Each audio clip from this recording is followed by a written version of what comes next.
Bem-vindos ao canal Educação Financeira 360. Eu me chamo Omar Rached. No vídeo de hoje a gente vai discutir um pouquinho sobre o balanço patrimonial, dando uma visão introdutória da sua estrutura e seus principais componentes.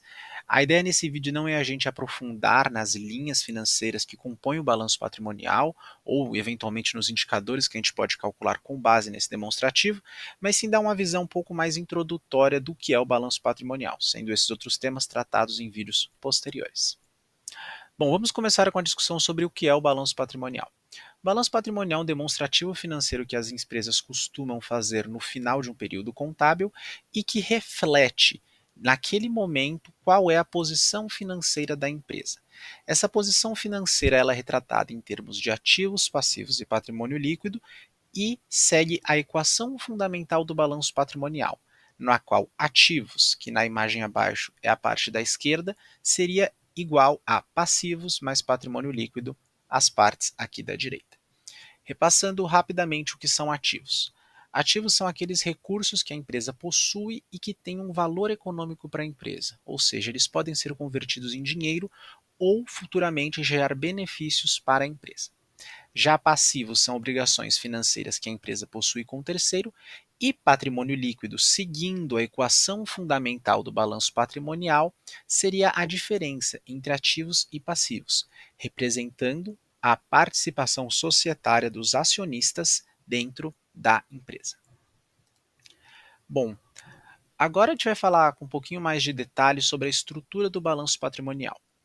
No que tange ativos e passivos, a gente gosta de dividi-los entre circulante e não circulante, sendo circulante todos aqueles que têm o seu prazo geralmente dentro de um ano, ou seja, eles serão consumidos ou eles serão utilizados dentro de um ano, e não circulantes aqueles itens na qual a obrigação que a gente possui ou a, a utilização dele tem como horizonte de tempo um período superior a um ano.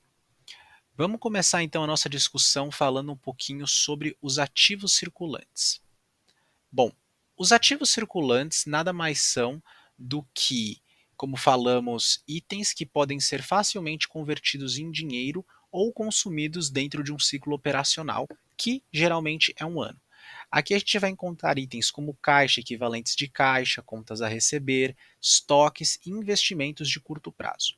O que é importante a gente entender dentro de ativos circulantes é que aqui os ativos são considerados líquidos, o que significa que eles podem ser facilmente convertidos em dinheiro. Sendo assim, o ativo circulante é importante para a gente conseguir avaliar a capacidade da empresa de cumprir com as suas obrigações de curto prazo, como o pagamento de fornecedores e pagamento de salários. Ele também é comumente utilizado para o cálculo de diversos indicadores financeiros, como o índice de liquidez corrente, que seria a capacidade da empresa de pagar dívidas de curto prazo com seus ativos circulantes, mas a gente vai discutir indicadores financeiros com maior detalhe em vídeos posteriores. Bom, já na parte de ativo não circulante, a gente considera aqueles ativos de natureza duradoura, que são utilizados pela empresa para gerar receitas ao longo de vários períodos contábeis. Aqui vamos encontrar itens como propriedades, instalações, equipamentos, veículos, investimentos de longo prazo e até mesmo ativos intangíveis, tais como patentes e marcas registradas. Eles são importantes para a gente conseguir avaliar a capacidade da empresa de operar no longo prazo e gerar retornos sustentáveis. Vamos agora falar sobre os passivos circulantes. Os passivos circulantes, assim como os ativos circulantes, têm como horizonte de tempo o curto prazo, ou seja, isso significa que são itens que devem ser pagos em um prazo relativamente curto. Então aqui a gente vai ter linhas como contas a pagar, empréstimos de curto prazo, salários a pagar, impostos a pagar e dividendos a pagar. Essa parte do balanço patrimonial termina sendo importante para a gente conseguir avaliar a capacidade da empresa de cumprir suas obrigações no curto prazo. Já o passivo não circulante tem todas as obrigações com terceiros da minha empresa referentes ao longo prazo, o que significa que elas devem ser pagas em um prazo mais longo, que geralmente é superior a um ano. Nessa parte do balanço patrimonial, a gente vai ter linhas como empréstimos de longo prazo, títulos de dívida, arrendamentos de longo prazo, obrigações de pensão, dentre outros. Mas o que é importante é a gente entender que Esse grupo chamado passivo não circulante nos dá a visão da capacidade da empresa de operar a longo prazo e gerar retornos sustentáveis. Por fim, o patrimônio líquido é uma medida do valor líquido da empresa quando nós subtraímos dos ativos a parte de passivos, sendo o valor que seria deixado para os acionistas se todos os ativos fossem vendidos e todas as dívidas fossem pagas.